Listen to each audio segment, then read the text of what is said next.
Soy Fernando Díaz Villanueva. Hoy es 14 de septiembre de 2022 y esto es La Contracrónica.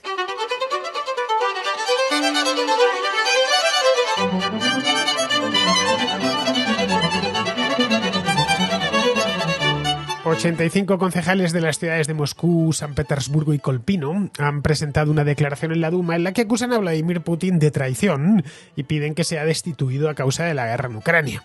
La rebelión empezó hace una semana en San Petersburgo cuando dos concejales del distrito de Smolniskoye, dos tipos llamados Nikita Yuferyev y Dmitry Paliuga, convencieron a otros 5 para firmar una declaración pública en la que recriminaban a Putin estar violando la constitución del país.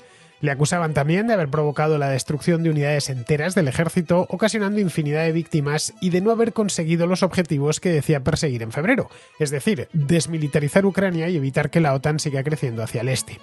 Según estos concejales, Ucrania está ahora más militarizada que nunca y la OTAN tiene nuevos miembros esperando a entrar, entre ellos algunos que habían permanecido neutrales durante décadas como Suecia o Finlandia. Para colmo de males, la economía del país se está resintiendo y los rusos son temidos y odiados en el extranjero a causa de la invasión. La declaración pudo salir adelante en el pleno municipal porque Yuferyev y Paliuga se aprovecharon de que los concejales de Rusia Unida, el partido de Putin, no se presentaron a la votación. Cuando se supo lo que había pasado en San Petersburgo, unos concejales del distrito moscovita de Molonosovsky se sumaron a la iniciativa, presentando otra iniciativa similar, aunque algo más dura. Decía textualmente: «Creemos que la decisión tomada por el presidente Putin de iniciar la operación militar especial es perjudicial para la seguridad de Rusia y de sus ciudadanos. Solicitamos que le procesen por traición y le destituyan». La retórica que emplea Putin y sus subordinados está llena de intolerancia y de agresividad. Los concejales concluían la incendiaria petición afirmando que los puntos de vista de Putin y su modelo de gobierno es, y esto también es textual, irremediablemente obsoleto. Desde finales de febrero, Putin ha recibido muchas críticas y condenas en el extranjero, es decir, condenas internacionales por la invasión.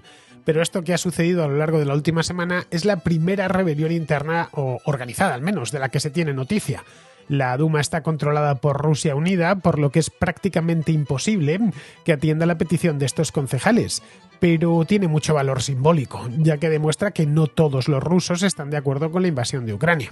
Por de pronto, los concejales Yuferyev y Paliuga se las han tenido que ver con la policía, que les acusa de desacreditar a las Fuerzas Armadas. La verdad es que no sabemos cuántos son los que consideran que la invasión es un extravío propio de un gobernante con delirios de grandeza, porque las penas por criticar la operación especial, es decir, la guerra, ascienden a 15 años de cárcel.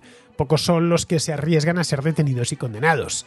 Los que hablan con mucha más libertad son los que, estando de acuerdo con la invasión, critican abiertamente el modo en el que está siendo ejecutada. Los nacionalistas difunden, desde que se le torció la guerra a Putin, el peligroso mito de la puñalada en la espalda para explicar las derrotas y las humillantes retiradas del ejército ruso.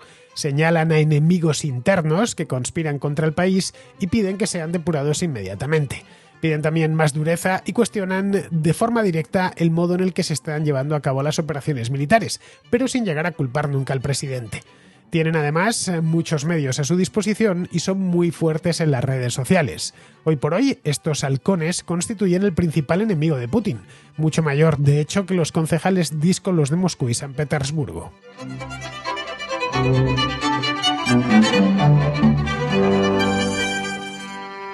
La contraofensiva ucraniana que veíamos aquí hace un par de días, este mismo lunes, está empezando a tener consecuencias en Rusia. Consecuencias no deseadas, obviamente, por Vladimir Putin. Por un lado, por mucho que se empeñen los terminales mediáticos del Kremlin, que en Rusia son prácticamente todos, por no decir todos, por mucho que se empeñen en demostrar lo contrario, la realidad es la que es y cuesta mucho ocultarla. Las unidades rusas se baten en retirada en un frente larguísimo. Están diciendo que son repliegues tácticos, pero de cualquier manera sería un repliegue táctico demasiado grande y además al final las imágenes de una manera u otra, fotografías y vídeos terminan llegando a los canales de Telegram rusos del ciudadano ruso medio y cuesta mucho ocultarlo. Los avances ucranianos, que como vimos el otro día han sido muy significativos en el norte y todavía siguen avanzando, ya a menos velocidad, pero todavía hoy, miércoles, siguen avanzando, han privado al ejército ruso de dos bases logísticas fundamentales. Por un lado la de Izium, que hablábamos el otro día, y también la de Kupiansk, desde donde los rusos organizaban buena parte de las operaciones en el Donbass. Ha quedado también abierta la posibilidad de que Ucrania libere Severodonetsk, que es esta ciudad que tanto nos ha dado que hablar en los últimos meses, una ciudad que las tropas rusas consiguieron tomar tras arduos esfuerzos y una batalla larguísima en junio. Fue a finales de junio. Bueno, la batalla por Severodonetsk que empezó a finales de mayo y terminó a finales de junio. Les costó un mes a pesar de que la ciudad es pequeña. En el sur han avanzado mucho menos, pero se encuentran ya los ucranianos peligrosamente cerca de la ciudad de Jersón. La contraofensiva de Ucrania dependía en buena medida de su capacidad para dificultar el movimiento de los cazas rusos, de los aviones rusos, de la aviación, cerca del frente. Esto ha sido posible gracias a los nuevos misiles antirradar HARM, es decir, misiles antirradiación de alta velocidad, que les han ido suministrando los Estados Unidos a lo largo de los 2 últimos meses y que, entre otras cosas, obligan a los rusos a apagar los radares para no ser detectados y destruidos. Al parecer, este sistema, el HARM, es tremendamente preciso, un poco como el HIMARS, del que ya hemos hablado aquí en más de una ocasión. Bueno, una vez más comprobamos con cada arma que se les entrega a los ucranianos por parte de Estados Unidos, pues comprobamos que la tecnología armamentística de Estados Unidos es muy superior a la rusa y que pone en jaque a los rusos en cuanto entra en combate y en cuanto entra en juego, lo cual no tiene nada de extraño. Estados Unidos tiene muchísimo más dinero para invertir en estas cosas de lo que tiene el gobierno ruso. Por lo tanto, a fin de cuentas, la guerra se hace con dinero. La guerra en nuestro tiempo es una guerra muy tecnologizada, muy sofisticada, y lo que pueden invertir los estadounidenses es necesariamente muchísimo más de lo que pueden invertir los rusos. Por lo tanto, sus armas son superiores. Sumémosle a eso el daño que les han hecho ya en la retaguardia y que les vienen haciendo desde el verano, gracias a los lanzadores HIMARS, estos que hemos visto antes, también entregados por Estados Unidos, por cierto, y luego, y esto hay que reconocerlo, a la habilidad de los generales ucranianos, que han montado toda una maskirovka en el país de las maskirovkas, es decir, han engañado a los rusos haciéndoles creer que atacarían por el sur cuando lo gordo lo tenían reservado para el norte. Lo curioso es que los generales rusos se hayan dejado engañar de esta manera. De hecho, muchos se preguntan cómo han podido caer los rusos ante semejante truco. No sé, quizás sea por arrogancia y porque su conocimiento del campo enemigo es deficiente. Ahí entraríamos de nuevo en cuestiones tecnológicas. La tecnología bélica de la que disponen los ucranianos es muy superior de la que disponen los rusos. Por lo tanto, les ven y les escuchan mucho mejor los ucranianos a los rusos que los rusos a los ucranianos. Sea como fuere, el hecho es que esta ofensiva, que tanto nos está dando que hablar desde hace ya unos días, ha pillado al Kremlin con la guardia baja. Los activistas rusos partidarios de la guerra, que tienen un blog, son blogueros, tienen cuentas de Twitter, cuentas de Telegram, etcétera, están furiosísimos por esta humillación. Culpan a los generales, al ministro de Defensa, Sergei Shoigu, y cada vez más, aunque de una manera que no se note demasiado, sino directamente y no señalando con el dedo, al propio Vladimir Putin. Hay un tipo llamado Igor Girkin, un ultranacionalista que estuvo en la ofensiva de Rusia en el Donbass, que en el año 2014, que una derrota total para las tropas rusas es inevitable. El propio Igor Girkin. Esto se lo ha dicho a sus propios suscriptores. Pero bueno, entre tanto, Putin parece ajeno a estos problemas. Mientras los ucranianos asaltaban Izium, esto fue el 10-11 de septiembre, Putin lo que estaba era de visita en un parque temático, sí, en Vdenkha, que es un parque temático que inauguró Stalin en los años 30, era un parque de la industria o algo así, que está en Moscú, y que Putin se ha encargado los últimos 6-7 años de ir renovando, para que se había quedado medio abandonado después de la caída de la Unión Soviética, no totalmente abandonado, pero sí parcialmente abandonado, presentaba un aspecto muy decadente el Vdenkha, y una de las cosas que ha hecho no solo Putin, sino también el alcalde de Moscú ha sido mejorar aquello. Bueno, pues estaba allí inaugurando no sé qué. De la guerra a Ucrania no dijo nada, ni mu. Y Sergei Lavrov, que es el ministro de Exteriores, como bien sabemos, se mostró incluso confiado, anunciando en televisión, de esto hace 2 días, que estaba dispuesto a negociar, pero que estaba dispuesto a hacerlo desde la posición de ganador. lo cual no deja de resultar chocante. Dijo textualmente Lavrov que sus adversarios, y esto abridme comillas porque es textual, deberían entender que cuanto más posponga la negociación, más difícil será para ellos negociar con nosotros. Claro, ante esto los ucranianos no les queda otra que sonreír cuando les acaban de dar un palo como el que les han dado la última semana. Pero bueno, este triunfalismo que emana el gobierno ruso y que lo estamos viendo. Os he puesto dos casos, pero vamos, no hay más que echar un vistazo a la prensa rusa para hacerse una idea, ¿no? El triunfalismo no convence a todos. La rusa es una sociedad diversa en la que caben, obviamente, todo tipo de opiniones, aunque eso sí, predominan las de tipo nacionalista. La guerra de Ucrania, o mejor dicho, ya hoy por hoy las sucesivas derrotas rusas en la guerra de Ucrania, están provocando que surja un nuevo movimiento de oposición. Pero este no es un movimiento ni a favor de la democracia, como podríamos pensar, de la democracia liberal, ni contra la guerra. El caso de los concejales en San Petersburgo o en Moscú podría hacernos pensar que la mayor parte de los rusos se está moviendo en esa dirección. No, desgraciadamente no es así. Estos lo que quieren es que Putin se ponga mucho más duro en Ucrania, que emplee armas más devastadoras y que masacre a los civiles ucranianos de forma aún más despiadada. Por si lo que está haciendo no fuese poco, pues a ellos les parece poco y quieren más. No se atreven a ir directamente todavía contra Putin, pero sí atacan tanto en Internet, o especialmente en Internet, como también en la televisión, a algunos de sus ministros y a los generales destacados en Ucrania.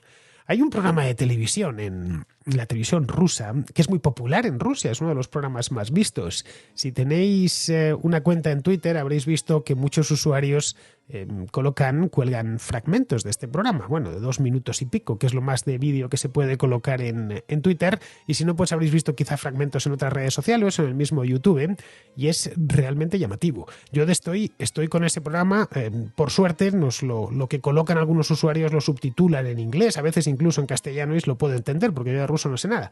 Bueno, la cosa es que este programa se llama 60 minutos. Lo dan por la cadena Rusia 1 y el formato del programa consiste en un debate, o en algo parecido a un debate. Están todos sentados allí, puestos allí, de una manera es como muy activo, ¿no? Como si estuvieran despachando una noticia a última hora continuamente.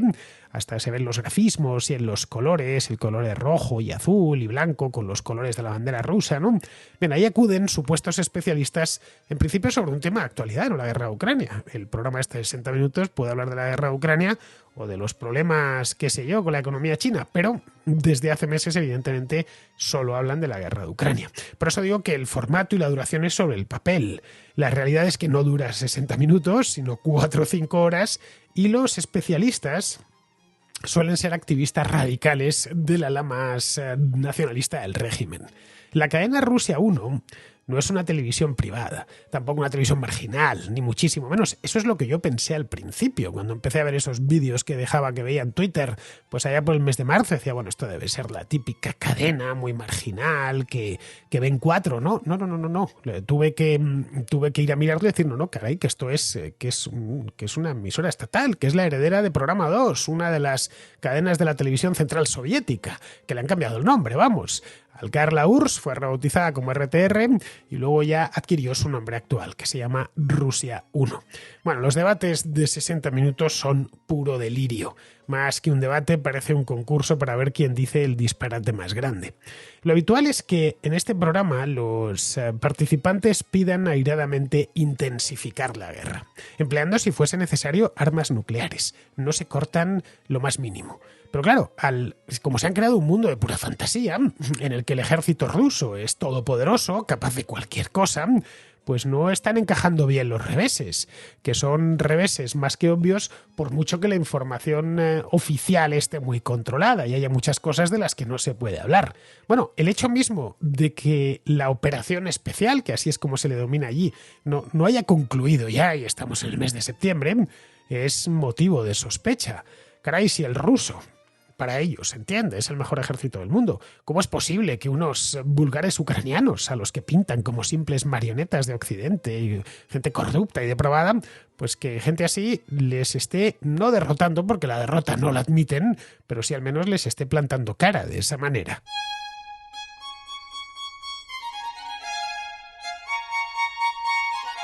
En televisión a Putin no pueden culpar porque eso le supondría un coste muy desagradable. Además, quizá a la cárcel directamente, y además no van a culpar de nada a Putin ni decir nada malo de Putin en Rusia, uno que es una cadena estatal.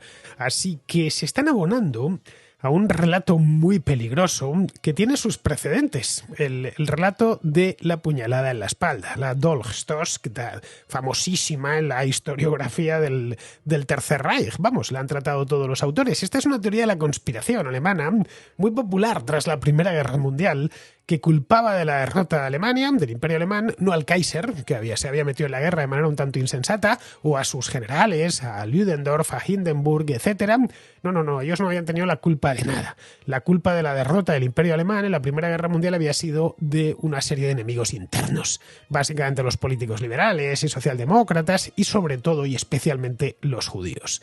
Bien, ese relato del Dolchstoß, de la puñalada en la espalda, fue fundamental en el acceso de los nazis al poder. En la Rusia actual, estos extremistas no acusan evidentemente a los judíos, sino a ciertas élites cercanas al poder, no precisan muy bien cuáles son, pero ciertas élites, de no estar a la altura de las circunstancias y de estar apuñalando al país. Vamos, que les acusan de estar, pues eso mismo, haciéndole daño gratuitamente, mientras, por intereses evidentemente pecuniarios, mientras los jóvenes mueren en el campo de batalla, en una especie de guerra sagrada, y lo mueren de manera heroica. Claro, eso no encaja muy bien con la historia real, y es que en muchos casos estos jóvenes ni siquiera presentan batalla, sino que salen huyendo. Los que agitan en Rusia este mito de la puñalada en la espalda no forman parte de un partido o de un grupo concreto. No es que se les pueda señalar con el dedo, como en el caso de la Alemania de los años 20, que el partido nazi fue uno de sus elementos, de sus pilares, la puñalada en la espalda, sobre todo durante los años 20. Luego, evidentemente, fueron metiendo más cosas, como la crisis económica o el desempleo, pero al principio era eso. Es que tenemos que denunciar ante los alemanes que ha sucedido esto, que la guerra la teníamos ganada y que si no fuese por culpa de estos politicastros liberales y estos judíos, pues jamás la hubiésemos ganado seguro. Pero claro, ellos trabajan para el enemigo, trabajan para el capitalismo internacional, etcétera. En fin, toda la narrativa del primer Hitler y del primer nazismo. Bien, en este caso no se puede señalar, ya digo, a un grupo concreto. Es una suerte de movimiento un tanto transversal que va de comunistas, los comunistas son tremendamente nacionalistas en Rusia, a nacionalistas de derecha, es decir, más tradicionalistas, que se nutren de lo que cuentan veteranos de guerra en el Donbass, mercenarios de Wagner, blogueros, reporteros de guerra que tienen canales propios en Telegram. Bueno, muchas veces reporteros de guerra, es decir, un tipo que se ha ido por allí y capta sus propias imágenes y las sube a Twitter. Algunas de estas fuentes son soldados, son mercenarios que están en Ucrania y que sus canales se han posicionado como herramientas de reclutamiento. Otros ya tenían seguimiento antes de la guerra y era pues gente que abogaba por ideas descabelladas, como, qué sé yo, restaurar el dominio soviético en Europa del Este, es decir, devolver las fronteras exteriores del Imperio Soviético pues hasta Alemania y hasta Austria y la República Checa, una cosa así, o directamente construir un nuevo imperio en Eurasia, ¿no? Al hilo de esas ideas de Dugin que tienen tanto éxito entre cierta derecha rusa. La lealtad al Kremlin de esta gente va desde la veneración y la completa sumisión a Putin, al que ven como una figura histórica, providencial, casi divina, hasta el activismo tradicional de los movimientos de oposición que están a la derecha de Putin, que los hay. Lo podemos llamar oposición, aunque en este caso sería puro seguidismo y lo que le piden es que vaya más lejos. Pero a diferencia de estos portavoces del Kremlin que vemos con los canales de la televisión estatal, a los miembros de este movimiento, que es un tanto amorfo, ya digo, les une su crítica de cómo se está llevando a cabo lo de Ucrania. Sus quejas principales son que la guerra no es total y debería serla. Ya está, deberían haber ido a por todas, sin necesidad de pedir perdón, ni pedir permiso, ni nada. Según ellos, el ejército ruso no se debería detener ante nada y ante nadie, y debería dejar Ucrania como un solar hasta que no les quede otra que rendirse. No les importa que maten civiles porque, según ellos, todos los ucranianos son culpables, es decir, son traidores y merecen morir. Ya digo que la lectura de esta gente, o bueno, verles en estos vídeos, uno piensa si realmente es gente que no necesitaría tratamiento psiquiátrico. De verdad lo digo. Os invito a que lo hagáis, porque a mí al principio ahora ya me he acostumbrado después de varios meses, pero al principio se me ponían los ojos como platos. Bien, pues están con la misma cantinera desde hace meses, ya digo. Desde que en marzo, más o menos, finales de marzo, la cosa se puso cuesta arriba para Rusia y tuvo que cambiar de estrategia, olvidándose de Kiev, de la capital, para centrarse en el Donbass. Pero es que ahí tampoco están saliendo las cosas bien. Así que, frustrados por la inesperada derrota de estos días, muchos de estos activistas lo que están ahora es exigiendo una venganza ejemplar. Algunos incluso, y esto no bromeo, han pedido que se arroje una bomba nuclear sobre Kiev, para acabar ya de un golpe de un plumazo con el gobierno ucraniano. Es decir, tira la bomba sobre Kiev, mata a cientos de miles de personas y entre esos cientos de miles de personas pues tiene que estar Zelensky, no hay otra. Las víctimas para ellos es lo de menos porque, como os decía antes, se lo merecen.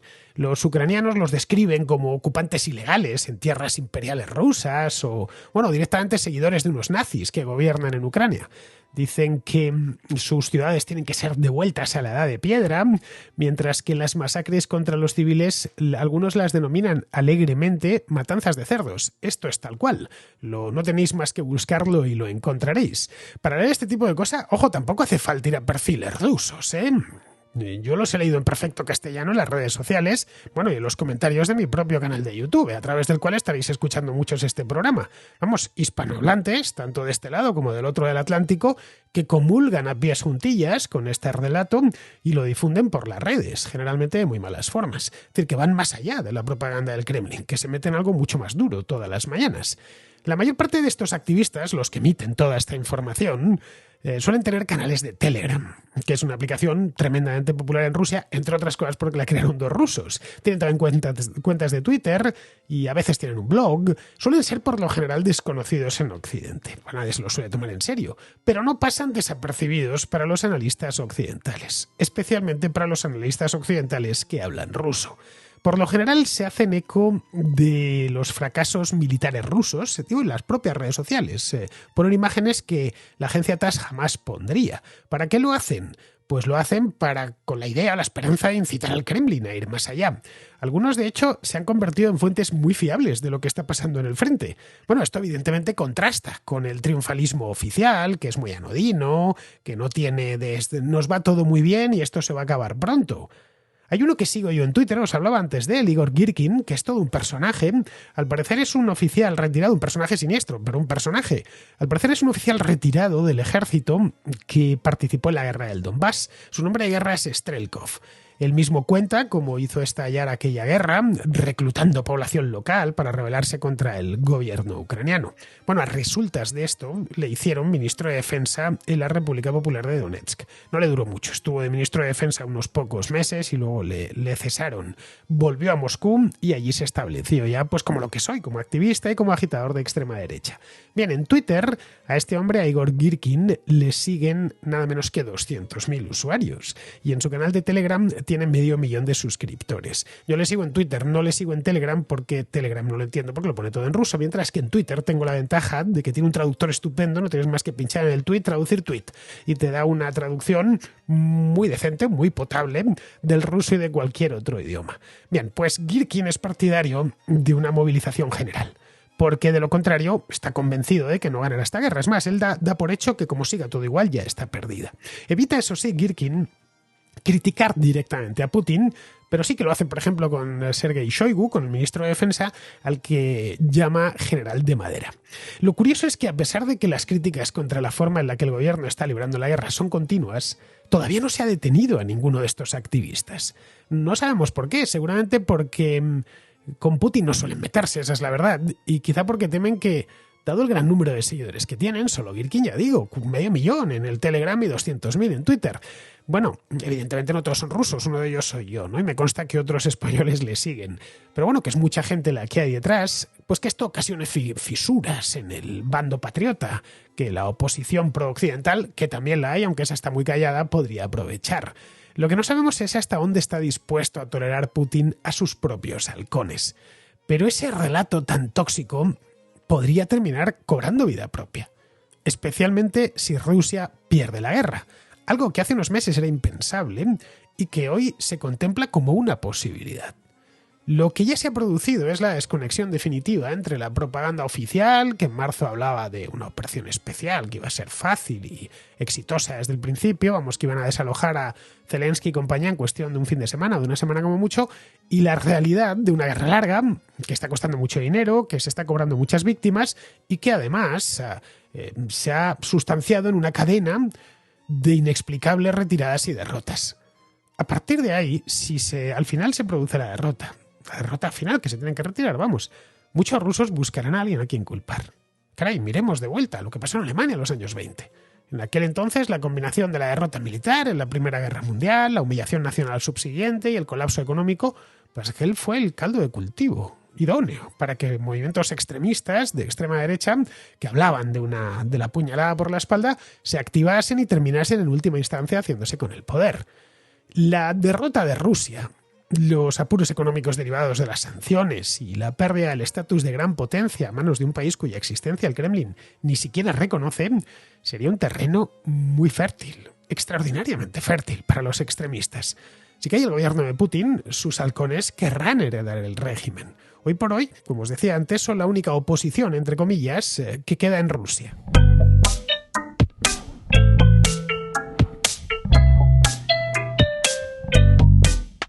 Os lo voy a preguntar directamente. ¿Tenéis ya seguro de vida? ¿Contáis con un plan a medida para que vosotros y vuestra familia estéis siempre protegidos? Bien, lo tengáis o no lo tengáis, escuchad bien esto.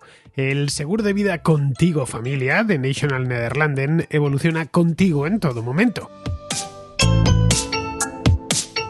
Esto significa que en función de tus necesidades lo puedes cancelar, modificar o contratar nuevas coberturas adicionales para estar así siempre protegido. Con Contigo Familia, vosotros decidís qué hacer en caso de fallecimiento o de enfermedad, ya que ofrece una amplia gama de coberturas adicionales a vuestra disposición, como que, por ejemplo, vuestros hijos tengan el futuro asegurado, que vuestra familia entera quede protegida o que vuestras deudas queden saldadas, y así un largo etcétera. En fin, tú decides. Tenéis más información sobre el seguro Contigo Familia de National Nederlanden en nnspana.es o llamando al 900 300 066.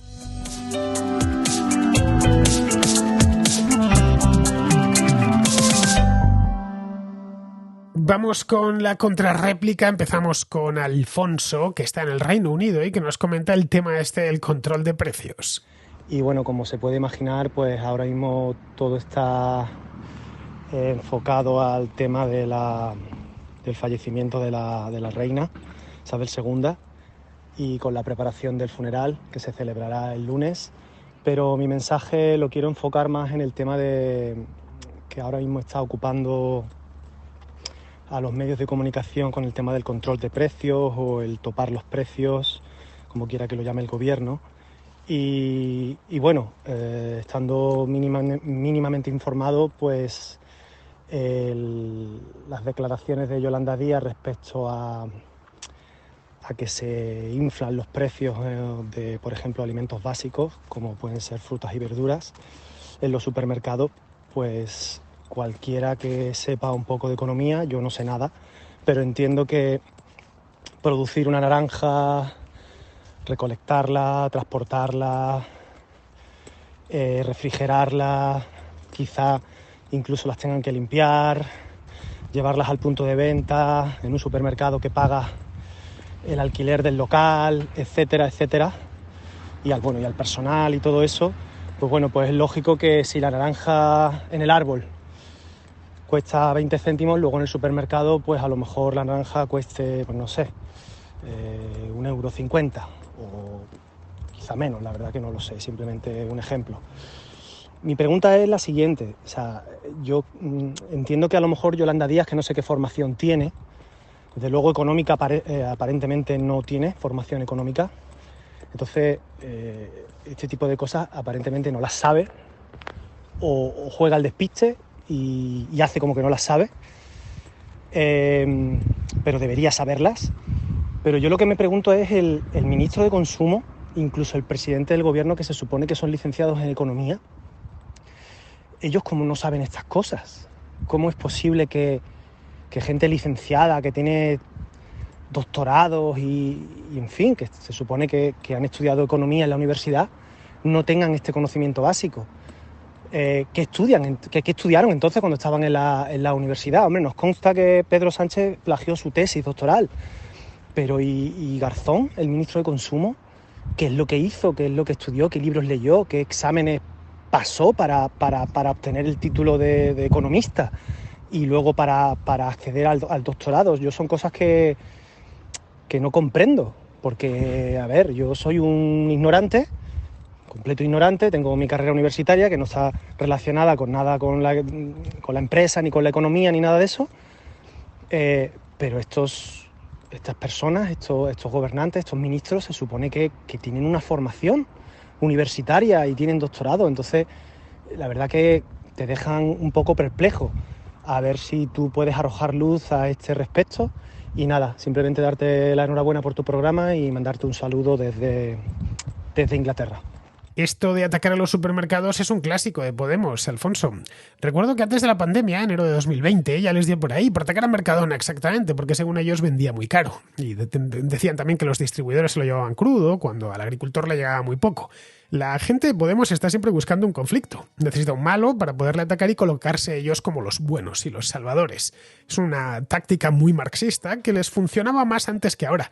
Yo creo que a estas alturas el que más y el que menos les tiene ya tomada la matrícula.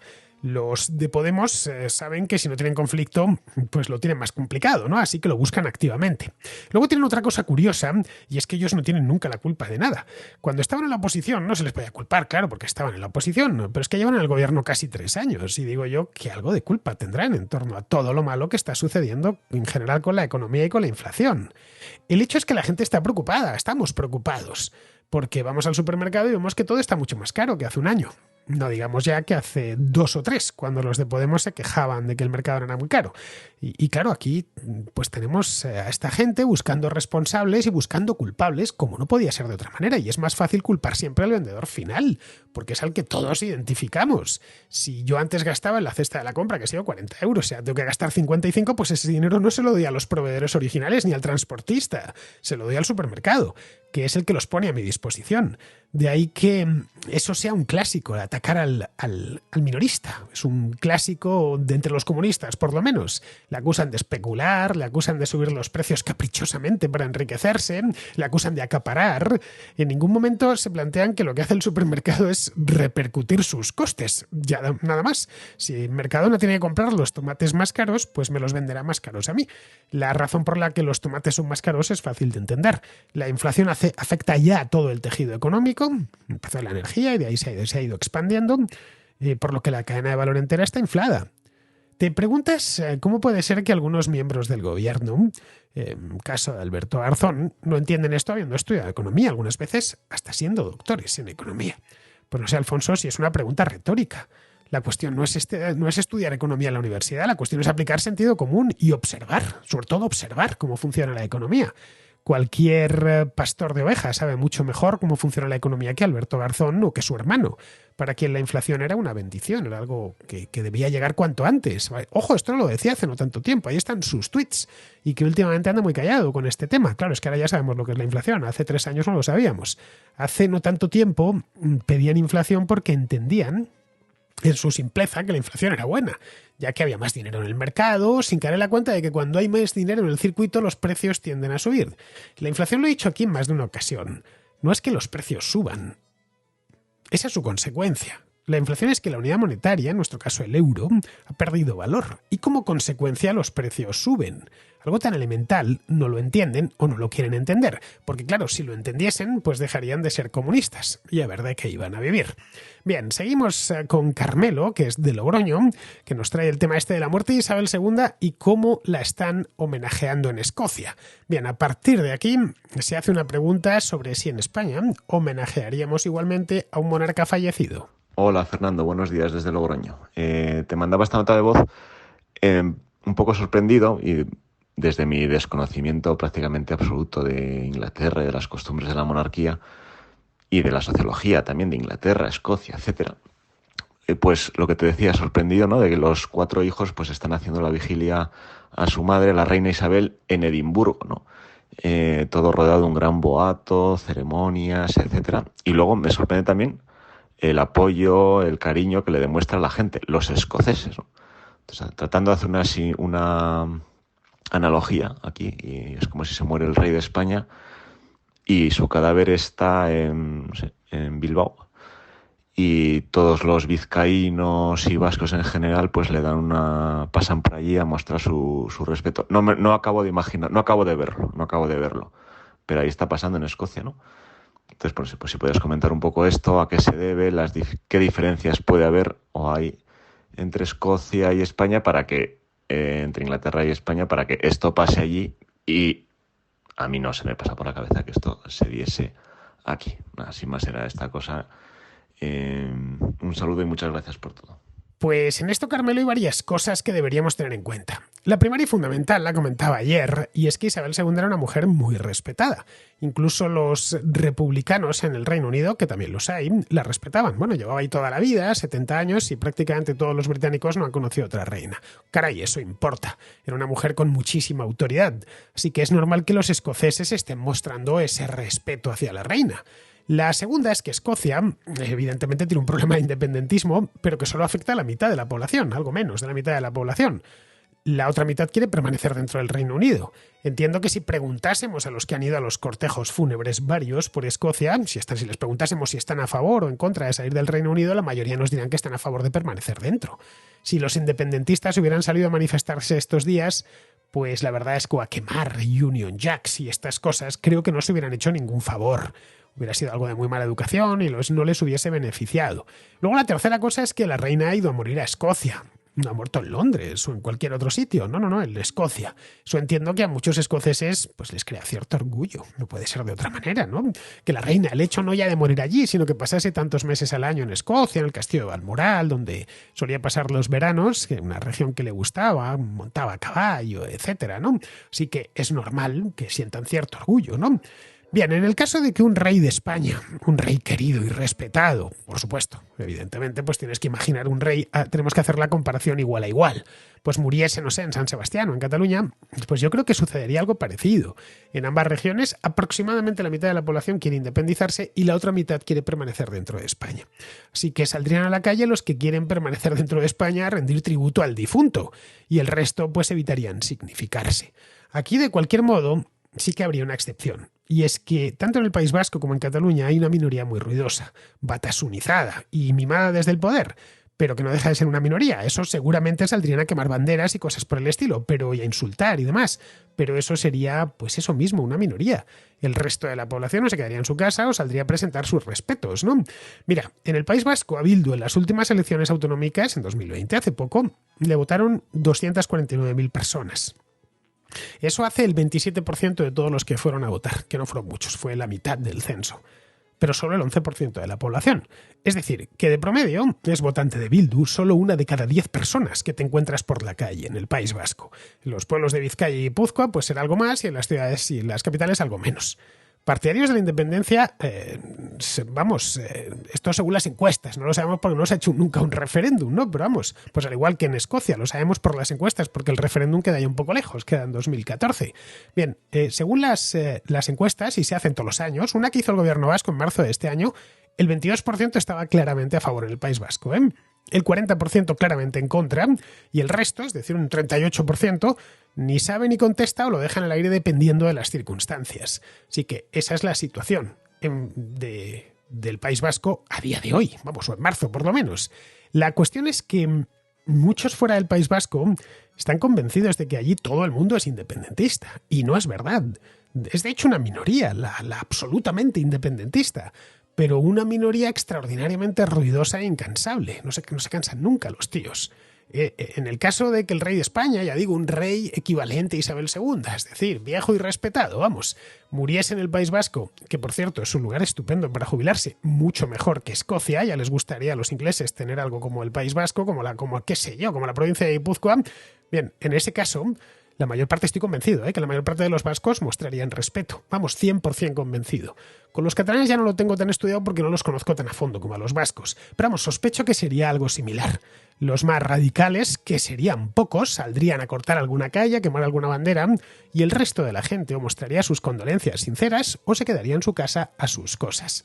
Bien, vamos ahora con Israel, que es de Vigo, que nos trae el tema de las omnipresentes citas previas en la administración. Y me gustaría hacer un comentario sobre la extensión en buena parte de la administración pública del sistema de cita previa para la atención al público. La cita previa que tenía, era evidentemente necesaria en los peores momentos de la pandemia. Yo creo que en septiembre de 2022, es otro caso más de bienestar del Estado. Para los funcionarios es mucho más cómodo tener tasado el número de gente a la que tienen que atender, la posibilidad de que una persona falle y te ahorres tener que atenderla, las escenas que se dan a veces de que te vas a tomar el café y hay una cola y la gente dice esto es una coña. Porque además, si hubiera una justificación sanitaria, lo que no entiendo es por qué este sistema de la cita previa no se extiende al sector privado. Es decir, en sitios donde hay atención al público y posibles aglomeraciones, como pueda ser una oficina bancaria o las oficinas de las compañías eléctricas, ¿no?, que están muy en boga estos días, deberían seguir las mismas restricciones. Lo que no entiendo es por qué en el sector público se impone la cita previa y no se obliga al sector privado a hacer lo mismo. Cuestión aparte sería el tema de los juzgados, en los cuales además se vulnera un derecho fundamental, que es que la justicia en España es pública y se está restringiendo el acceso del público a las salas, de nuevo sin ninguna justificación sanitaria, salvo bienestar del Estado. Ya digo que es más cómodo hacer los juicios y llevar tu jornada laboral sin que haya gente pululando por los pasillos. Pero insisto, ya no solamente bienestar del Estado, se está vulnerando un derecho fundamental y es que la justicia en España es pública. Y yo sé, cosas prácticas, hay estudiantes de Derecho que se acercan a las salas a ver un poco los toros desde la barrera y se encuentran con que no pueden acudir. Ya digo, no existe ningún tipo de justificación sanitaria. Y es una muestra más de cómo los estados, con la excusa de la pandemia, han ido restringiendo derechos y sobre todo aumentando su bienestar. Esto que nos comentas, Israel, es lo que se conoce como el efecto trinquete. El Estado crece y es como un trinquete, ¿no? Y a partir de ahí ya nunca vuelve hacia abajo. Es decir, consigue algo y nunca vuelve al estadio anterior. Sube un impuesto y nunca vuelve a bajarlo. Crea una regulación que nunca se elimina. Sus empleados consiguen un privilegio y luego es imposible quitárselo. En esto de la administración pública, se han visto dos cosas a raíz de la pandemia. Que en aquel momento, estaban justificadas, pero que ahora no lo están en absoluta. Uno era el teletrabajo masivo, que la administración fue literalmente masivo. Era poco menos que imposible encontrarse un funcionario trabajando en un ministerio o en una consejería autonómica. Y la otra, la cita previa. En ambos casos han visto que era un gran invento, que les hace la vida más cómoda y claro, están peleando por quedárselo como una conquista laboral. Y no olvides que el Estado opera en régimen de monopolio. Si ves que te atienden mal en Iberia, pues vuelas con Air Europa, ¿no? Pero si te atienden mal en la comisaría para hacerte el DNI, pues no puedes irte a otra a hacerte el DNI. Y hay ciertas cosas como esta, como la de emitir el pasaporte, que tiene que ser necesariamente un monopolio porque no puede haber dos entidades emitiendo el pasaporte, así que lo suyo es quejarse. Es decir, que la administración, que nos cuesta muchísimo dinero al año, que no diré que funcione como el sector privado, que eso es pedir un imposible, pero que al menos se inspire en la eficiencia del sector privado. Bien, pues terminamos ya. Vamos con Pizarro, que nos habla de Carlos III y los restos del Imperio Británico. El rey Carlos y los restos del Imperio Británico. Carlos se ha preparado toda la vida para reinar y durante su preparación ha demostrado a todos que no es apto, no por adornarse con todos los defectos humanos y los defectos de su casa, sino por su incapacidad para no exponerlos ante todos sus súbditos con obscenidad y desdén. El castigo impuesto por su madre ha sido inaugurar su reinado en plena decrepitud física y heredar una monarquía en plena decrepitud. Lo que acontezca, sea lo que sea, será afrontado en todo caso sin vigor.